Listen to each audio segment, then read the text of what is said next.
Yeah, let's talk and we live.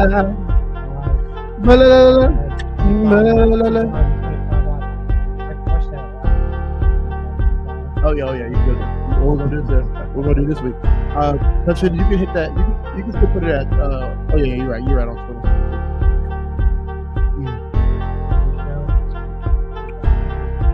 Yeah, man, we got a lot of money. Let me go viral here.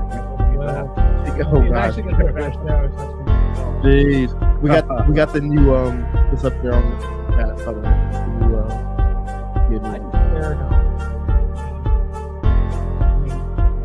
okay.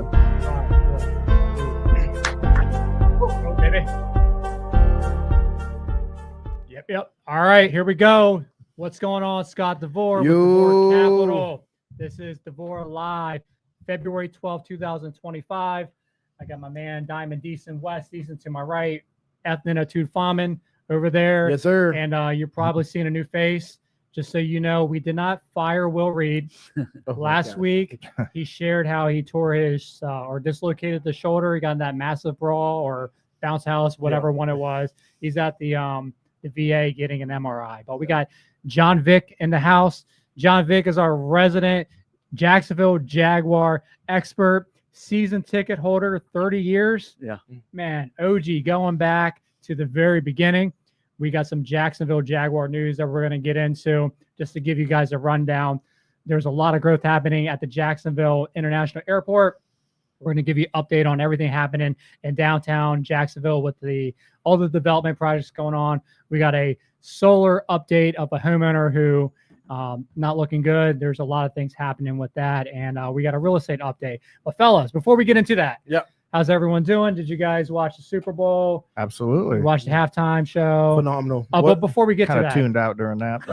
we made a wager. We made a wager last week that the winner was going to get $1 or free lunch at Calford's. Did we officially agree to that? Yeah. Paid by the company for sure. But you know what? I think the rule said you had to be present to win. Since Will Reed actually won, but he's not here. He's the only one who picked the Eagles. Yeah. We were all conspiratorial, for sure. thinking like it was already destined that the Chiefs were going to three-peat, but 100%. it didn't happen. But what you guys close to the final score though? I think. Hey, defense wins championships, right? That's what they say. Gosh, so hopefully that's a statement for the Jags to pick up on. But no, I was surprised. I thought it was going to be a little closer. KC was going to put up a little better fight, but man, they were all over him early, and they had no shot. They got defeated. They got beat, and hey, no three-peat. Yeah. So that's still up for grabs, right? No, that may have been the downfall right there. They're going after the all-inclusive or the all-elusive three-peat. But I still thought it was it's fun to watch the Super Bowl. Man, we had some snacks, we grubbed, we ate too much, all that kind of good stuff. Had fun, but wasn't that exciting of a game overall. Wasn't the best Super Bowl I've ever seen. That's for sure. It was very boring to me. I didn't care for either team, but just to see the stats that came out with like the numbers, like most watched Super Bowl, I'm like, I thought actually the excitement was down because everyone's tired of seeing Taylor Swift and the Chiefs back in the Super Bowl. But what did you think about it, E? Man, obviously I didn't care for both the teams. Like we all probably have that same sentiment. But one thing it was definitely cool to see Kendrick Lamar. Halftime show, absolutely phenomenal. We're gonna have a whole show on that. Phenomenal, absolutely phenomenal. We're talking about the craft. Think about a rapper going the distance that he did with all eyes on him. Now it's the most viewed halftime show ever. Man, the art, the creativity, all the symbolism, what we talk about, people. It's phenomenal. It was the most watched because they already had them on there they were just there already watching. Not even. They weren't watching it because of him. No. What are you saying? They weren't. I'm saying I'm wondering if it was the most watched but not the most heard. That actually is crazy. No. That's one for John Vick, right? No. So I was all excited with his jacket. Did you guys see the jacket? Yeah. I thought it was a Florida Gators jacket. No, because of the colors, and you didn't see all of the text. And I wasn't the only one thinking about it because I saw like on social media there was like all these posts about Kendrick's jacket was not saying Florida. It was saying Gloria, which is the track name on his GNX album.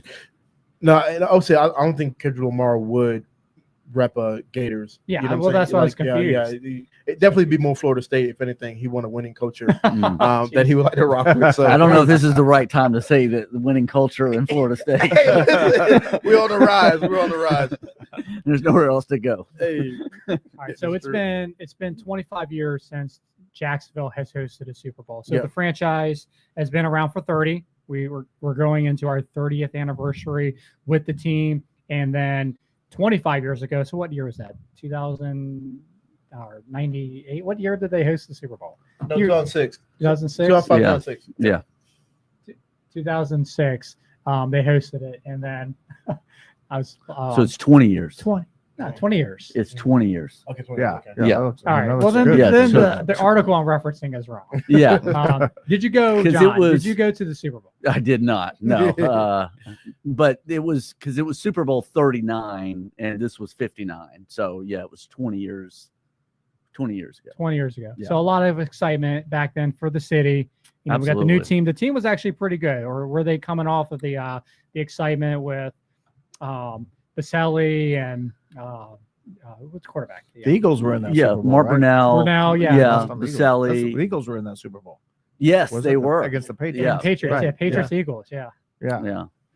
That was Tom Brady's. I forget what number Super Bowl that was, because his first one was in New Orleans. I remember they kept talking about him because he was the commentator Right. for the thing. It's like he won his first Super Bowl here Man. 22 years ago. Paul McCartney was a halftime. No, that probably was a halftime show right there. I bet you that was watched No, for sure. and listened to. Like I said, we're gonna have a whole show on that. We'll lay off of that for now, man. Oh, But my God. John, I want to get your thoughts. So, you know, we're doing a massive renovation to the stadium. Yep. $1.4 billion. And hopefully that's going to do a lot of things, re-energize the city. And the big thing that we're trying to get is a future Super Bowl, you know, hosted in this. So 20 years ago or whenever it was, we didn't have the hotel capacity. Right. You know, so what was it like being in Jacksonville when the Super Bowl came in town? Like, share what you remember about. It was really crazy because of the fact that they had to do a kind of clean sweep of downtown to try to get it to a place where it's very walkable and things that Shad Khan is trying to bring back to Jacksonville now with some of the renovations that are planned.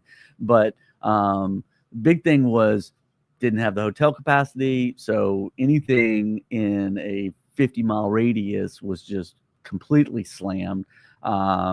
And they also did not have a ton of entertainment that you want to have in a big city. So things for people to do. And so there was a lot of pop-ups, you know, people just getting space and doing a pop-up entertainment type place just to have something to do. But yeah, it was exciting. But I do believe, you know, in the end, the NFL is a business and you get a $1.4 billion stadium. NFL is going to want to show it off. Yeah, they're going to because they want other cities to do it. Yeah, you know. No so, doubt. Well, let's talk about other exciting news. We now have a complete coaching staff. Yeah, we do. And with you being lifetime season ticket holder, man, I just want to get your thoughts on what you think about the hires. You know, obviously Liam Cohen was like the first domino when he accepted the job. We already covered that story, the fiasco of what he did to dip out of Tampa Bay. But what do you think of the recent hires from the OC, the DC, and then all of the other specialty coaches? Well, I really like the head coach. I think that coming out of the McVay tree, I mean, is something that everybody can kind of get on board with. The innovation on offense. You know, when Shad Khan interviewed with Liam, he was saying that his command of knowledge of the offense and the defense, that he wasn't just some, you know, offensive, you know, mad scientist. He was somebody that just had a really good grasp of the offense and the defense. So I feel like where we've been before is the retreads. You know, this person's done it before. So I like the idea of doing something completely different, bringing in innovation, and just kind of attacking it from that mindset. So what is it going to take for a winning season, though? I mean, coaching staff wise, I mean, they're young. It's a young coaching staff. I kind of like that. So maybe they've got, you know, some more fresher, better ideas on leading a team, because we're bringing in a lot of these older veteran coaches, and I don't know if they're tired by the time they get to Jacksonville or washed up or just, whatever the case. But the team has never felt like a gelled unit outside of when they got that little stretch a couple of years ago, made it to the playoffs. All of a sudden, a little energy. It looked like they were trying to play together.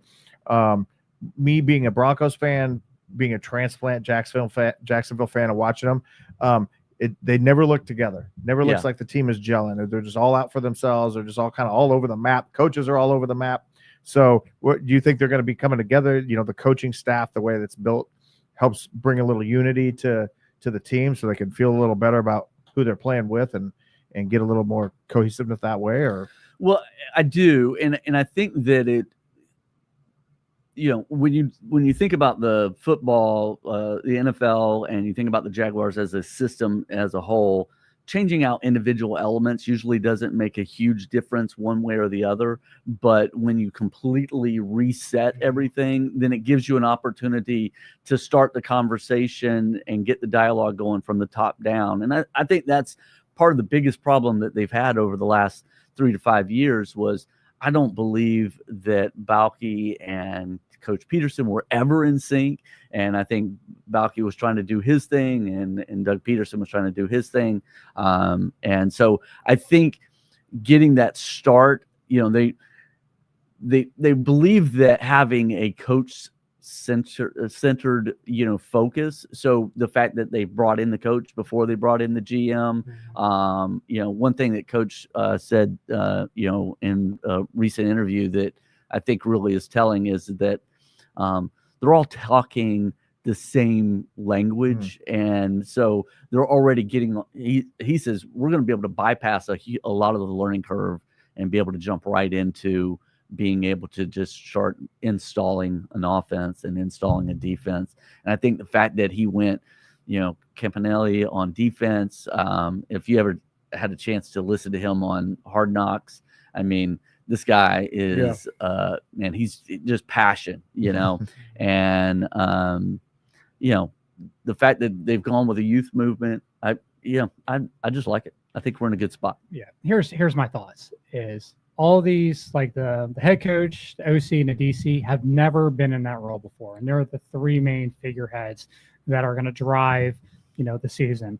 So they're all learning something new. They've all been either the number 2 or the number 3. And now they're all into these new roles.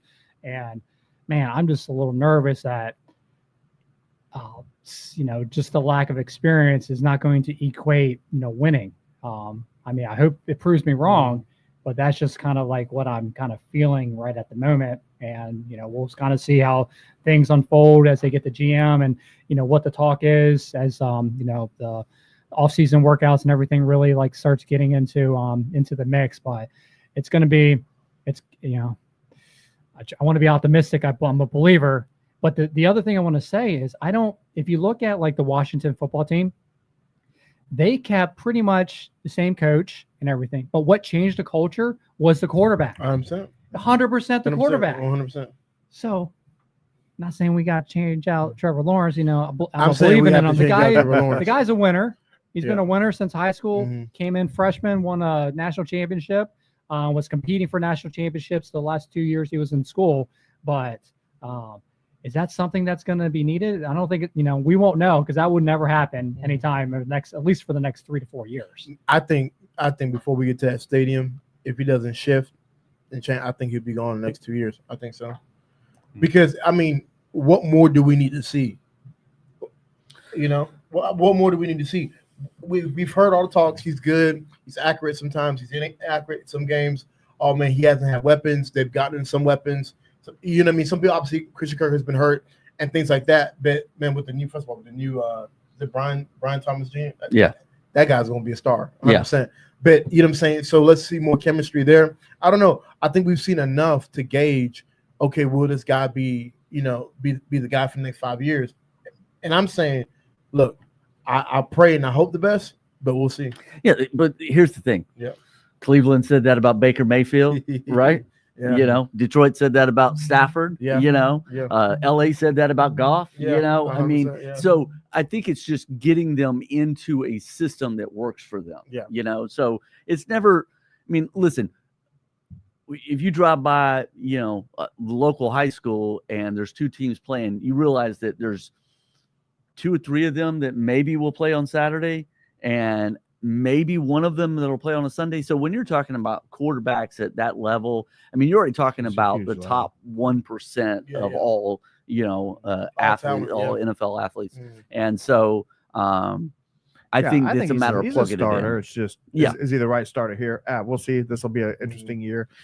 Your prediction on a winning season this year. What do you think? Because it's Absolutely. live. We're recording you, man. We're gonna hold you to it. Absolutely. Double-digit wins. All right, I Wow. love it. Double-digit Man, wins. Boy, If- Jacksonville's excited. Yeah, right now. that's People right. are Trevor has jumping that up, breakout running up year and like down. Mayfield had. Yeah. Yeah. Number 1 offense, right? Yeah. Double-digit wins. That's Incredible. like playoffs right Yeah. there. Oh Right. my goodness, John, we need to get your thoughts. So we don't have a GM yet. Right. There's a lot of names out there. What are your thoughts? Who do you like, and who you think is going to get the job?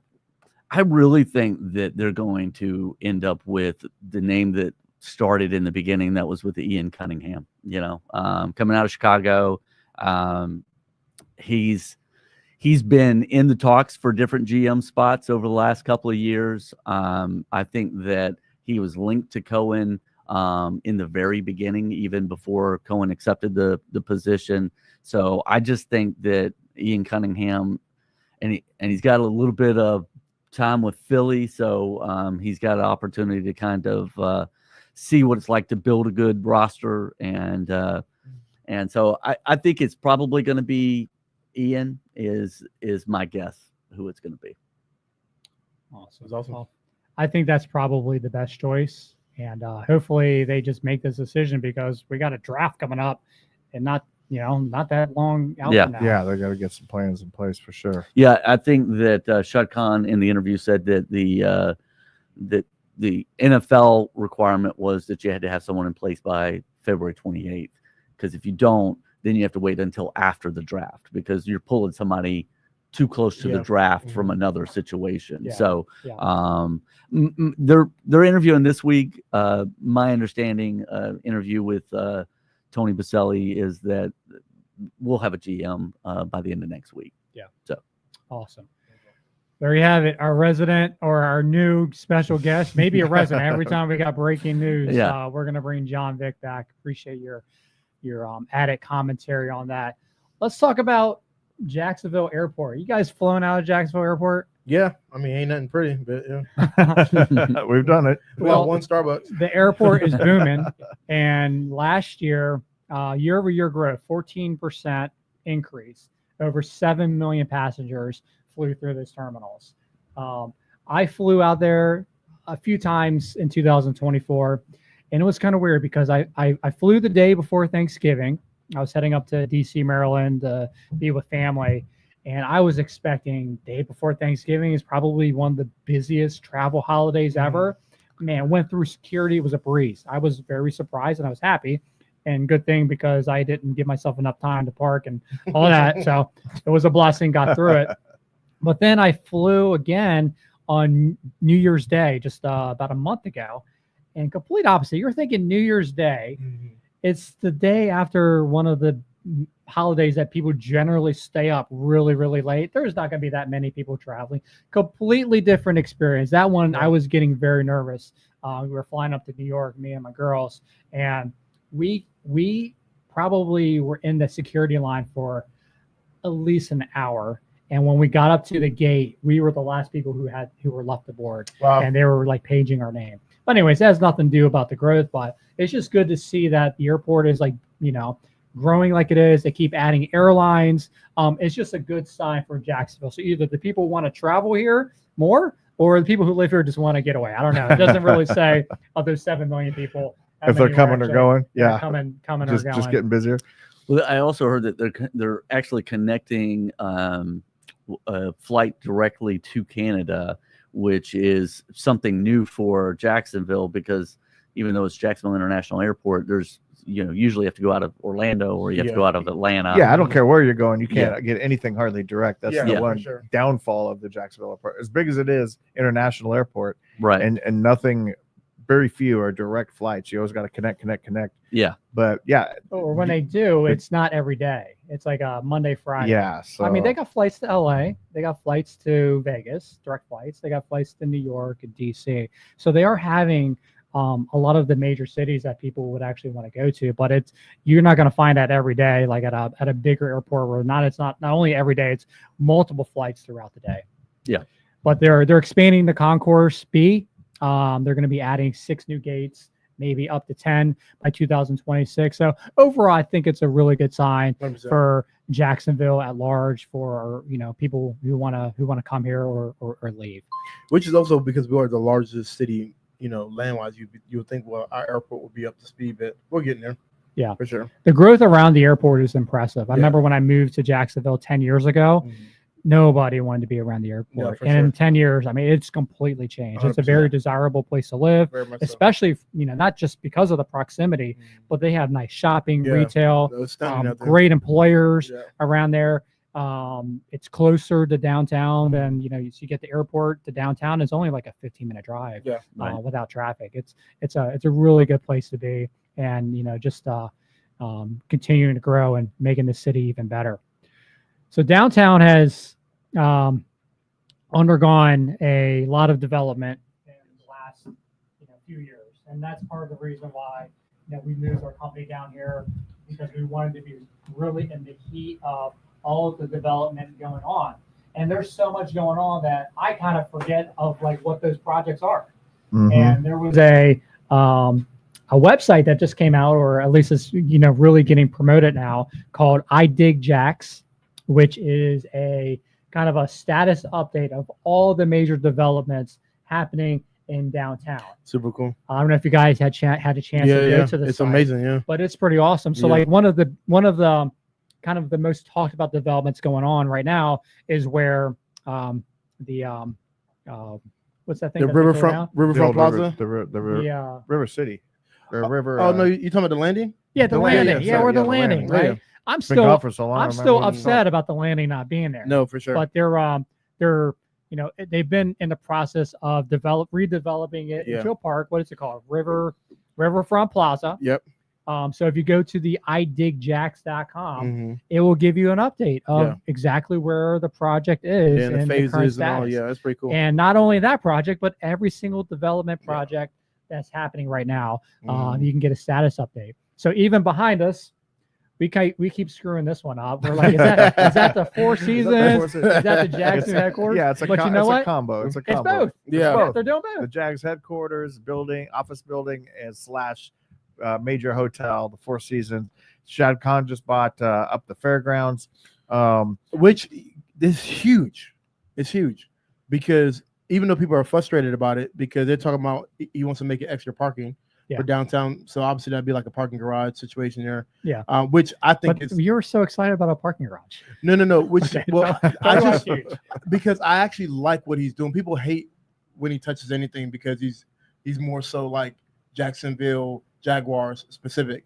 But I think what he's done, because he initially they wanted to do the landing as like an aquarium, and he was pushing for that, and then they stopped that, you know what I mean, and all that. Which I mean, I'm cool with the park and stuff like that. Looks good. It's awesome. The renderings look good.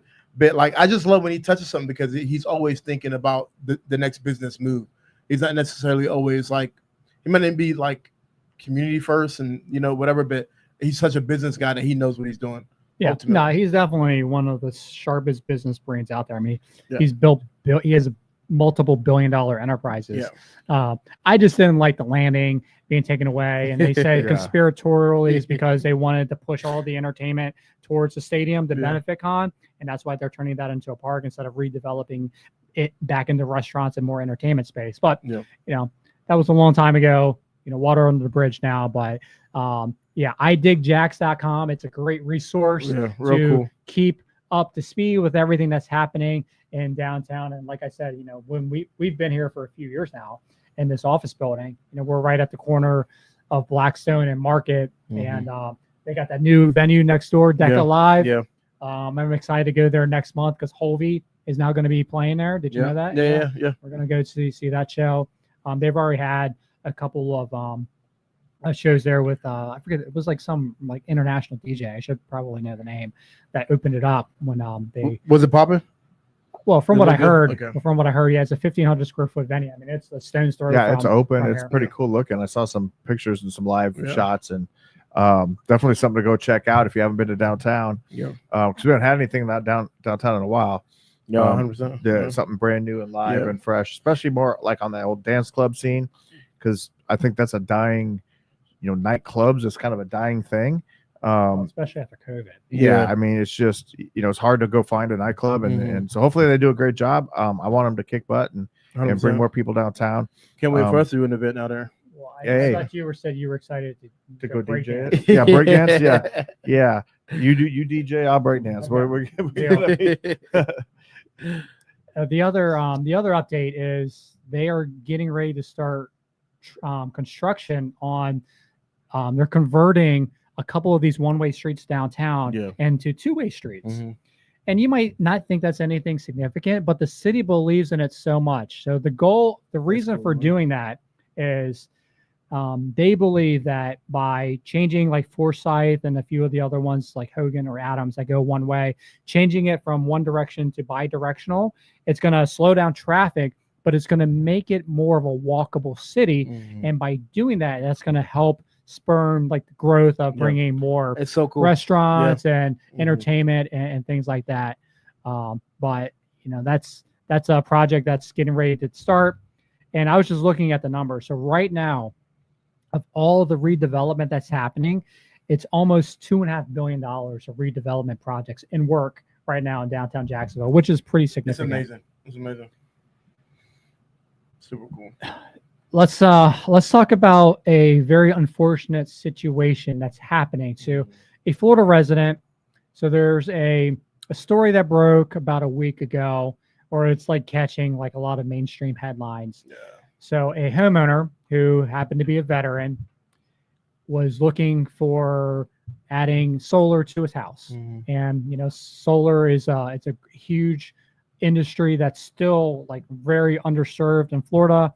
And there's a lot of growth that's happening as far as homeowners who are, opening up and adding solar. And this homeowner that we're talking about, he was I guess I want to say a victim. Maybe victim is the right word, where he thought he was getting solar, but the solar provider was actually helping him get funded through what's called the PACE program, which is kind of a financing way that has really good rates and everything. And come to find out, after he had agreed to the deal, had it installed, he found out afterwards that his house was ineligible to get financing through this PACE program. And now he owes all the money up front. He has to pay it in cash or pay for it another way. And now he is in foreclosure and facing not only not having the solar paid for, but he's probably, going to lose his home unless something happens, with it.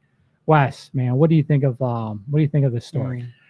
Well, I look at it. I think it's unfortunate. I've read through the article. I see a lot of stuff going on in this thing that's not just as simple as, hey, they sold him a bag of goods or whatever. But it is already no secret, just talking about the Florida solar in any state, but the Florida solar industry is severely broken. Wow. And these solar companies have come in here. 95% of them are out of business. We deal with that all the time when we're dealing with a roof, and we try to find who the solar company is, or the homeowner doesn't even know anymore. And then they try to find out they're out of business. So their warranty shot, they got, usually the panels are broken. There's all these things going on. They still owe thousands of dollars. I don't care what it is in life. There is no such thing as you don't ever pay anything. This is going to be completely free. That is crap. And solar has somehow convinced everybody that they came up with these magical plans where, oh, you won't owe anything. We'll just magically do this and that through your mortgage or through through the tax program and all this stuff. they came up with a lot of elaborate ways for people not to supposedly have to pull money out of their pocket. Then come to find out when they try to get their tax credits and everything else that, oh no, they're coming out of pocket. They're coming out of pocket big. Then you find that it even gets deeper, that the registered agent of this solar company, this Volt Solar Solutions LLC, he's also the president of Lien Liquidators, which is the exact company that put the lien on the guy's property and now is suing him and trying to go through litigation to foreclose on the guy's home. Wow. So this, we're talking about a possible solar company that's not doing the right things. Then you got a registered agent that's an attorney, and somehow he's wrapped up into a collection. So you just got a lot of things out there. Look, I'm not passing judgment on the solar company. Hopefully through court, they'll find out who's right and wrong. But here's the deal. Solar companies in general, I'll just put it out there pretty blanketly that you better know exactly what you're getting into when you're dealing with solar companies, especially if they start throwing out no money out of pocket, no money down, it's going to be free, it's going to be this, it's going to be that, because these stories are a dime a dozen, and half the times they just don't make it to the news cycle and people don't know. But it's unfortunate. Older gentleman, veteran, he's probably the salesman probably did a good job of explaining things to him. The PACE program, it is available in Florida, but it's not available everywhere. And it's not something that you just boom sign up for and you're automatically granted. So there's just a lot of things here that smell fishy, smell bad. And I could go on and on, but I don't know where the blame lies 100%, but I hope it comes out. And if the company was at fault, if they did the wrong things, I hope the right things happen, for that to happen. They might already be out of business for all I know at this point. So I don't know. Yeah, it definitely doesn't pass the sniff test to me with that one person tied to all those entities. And like you said, hopefully, the right thing ends up, prevailing in this situation. But like you said, definitely be cautious. The thing I want to add, though, is the branding around solar is so strong because it's like you said, no money down or no money out of your pocket. It's going to, lower your utility bill to zero and you're not going to pay anything. I mean, it is strong branding.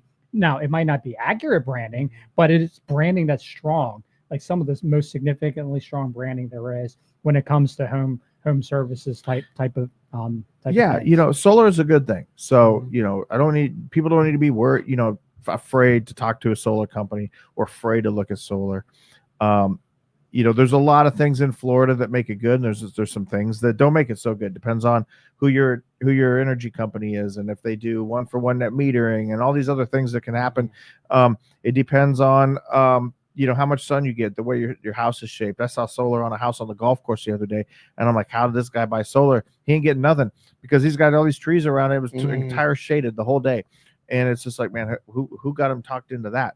So it's not to run away from solar. There's a lot of good things, but just like anything else, solar is still a new industry and it's still growing. It's still not proven 100% to do all the things that it says it can do and last and stuff. So you better know who you're dealing with. You better investigate. You better know where your products are coming from.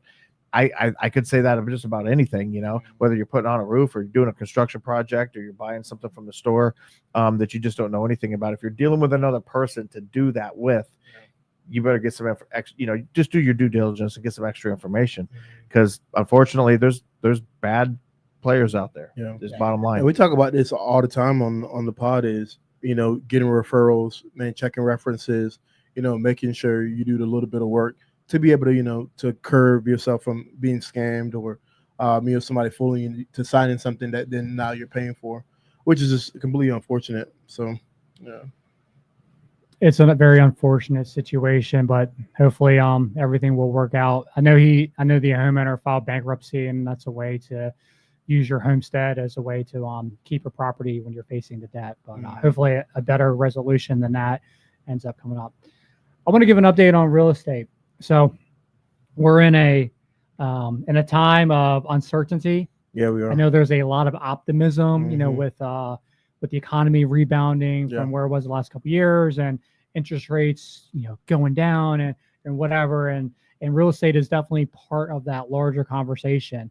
But we have a couple stories that were recently put out there. One was on the January data 2025 and just kind of how well January is performing year over year and also to December. So the good news is January's listings are 50% more in January than it was in December. Okay. But that usually happens anyways, Mhm. because December is, the end of the holiday season. So historically, you're going to get a bump up. But the news that isn't so good is the median house pricing is down. So what that is showing is, okay, normally house prices increase, year over year because of appreciation. But the fact that it's down, and it's down pretty significant, it's showing really the beginnings of this market correction that I believe is going to happen and needs to happen. And market correction is, I believe, is the best thing to happen in real estate. The rates are still pretty high. A lot of people want rates to drop, but if rates drop, what it's going to do is just start increasing prices again. Yeah. And we're going to stay in this really bad market economy, inflation for a long time. What needs to happen is for rates to kind of stabilize, or they have stabilized, stay where they are. Rates have actually gone up a little bit. They haven't even gone down since Trump took office, and then let people get the pricing where it needs to be, so that we can get this thing on track.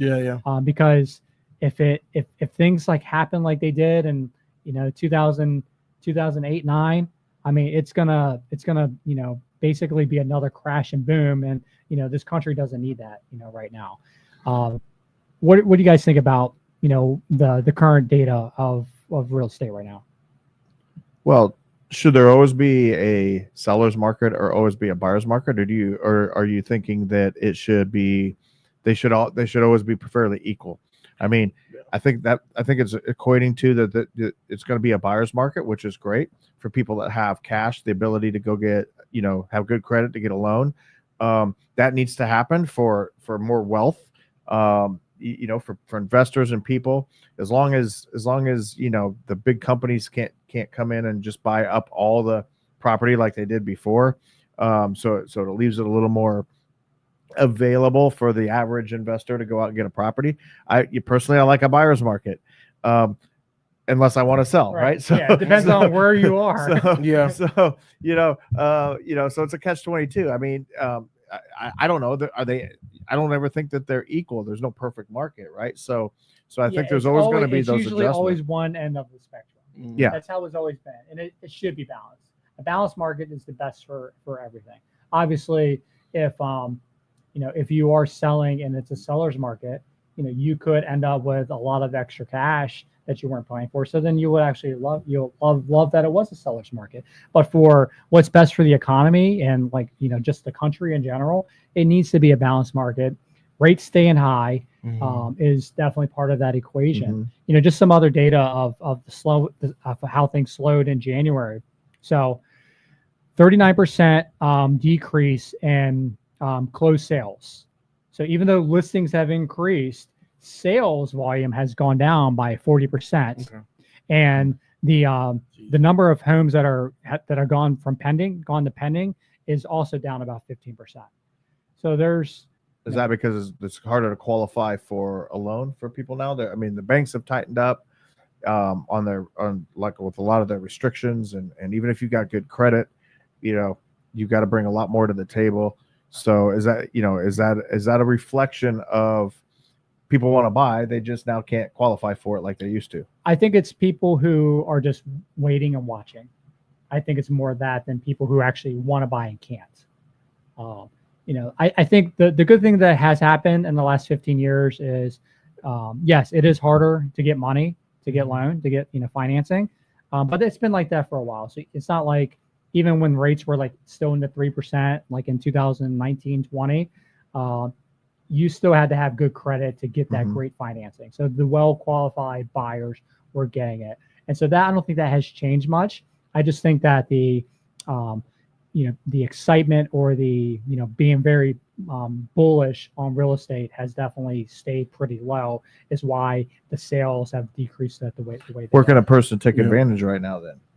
if they're looking to. Oh, absolutely, absolutely. And so this is a good segue into the next story, which is the top selling homes in 2024. If you have a great home, luxury home, people who have capital, they're going to buy it. So those homes, yeah, there's going to be a little bit of a correction in pricing, but people will still pay top dollar value for the house if it's worth it. So of all the homes that closed in Duval County last year, the top grossing home was in Atlantic Beach, sold for $8.1 million. And I think 3 of the top selling homes from last 2024 was in that Atlantic Beach area. So if it's a desirable location, if it's luxurious, even if it's an extremely high multi-million-dollar price tag, people who have the means are going to buy those homes, and they're going to pay, the premium to get it. So the thing is, if you got the money, you got the capital, you're going to buy the home that you want, because there's a lot of people who made a lot of money in the last 5 years because of all the money that was dumped into the system. So it's almost like the rich get richer, the poor, don't. So the people who have the haves, they're fully taking advantage of it. So that's why I think it's strategically just better to put yourself in the haves category, because when you get into what's now a buyer's market, you're going to see opportunities. And then if you have the capital to enact on it, you're going to set yourself up even better for the future. So if it's a buyer's market, what about all the development that's still happening? Does that mean, what I'm saying? Obviously, price for, materials are still, at all-time high and things like that. So what does that do to developers? Do they cease? Do they stop? Do they just keep doing their thing? You know what I mean? What do they do? No, they absolutely keep doing their thing. So, real estate is hyper local. So there is still a huge housing shortage in our Jacksonville metropolitan area. So 100% development needs to continue. Now, they're not going to make the margins like they wanted. For sure. But what's also happening, why the margins aren't there, is because rents have gone down. We don't have the article to share right now, but I read that Jacksonville was number 4 on the list of metropolitan areas of decreased rents year over year. So rents are going down, cost of construction is going up, but there's still a huge need for housing and development. So, developers they're just not going to make as much profit anymore. So what that's also going to do is drive down the cost of labor.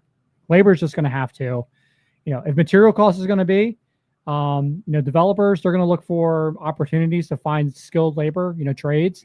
That's going to work with them in their budget. And, it's a volume play. So they got the volume for the work. Obviously, the trades and the subs are going to have to readjust their pricing as well, because at the end of the day, it's a numbers game.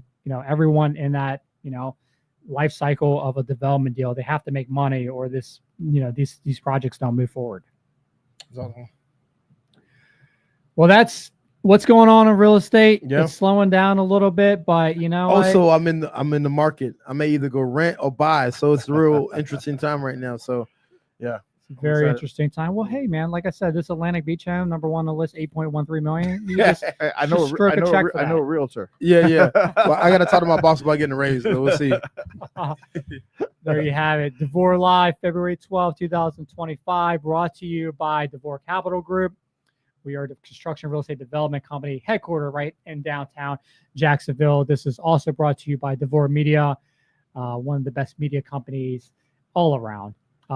We want to just ask you to like, comment, share this, promote it with anybody we talk everything local, Jacksonville business, real estate, and culture.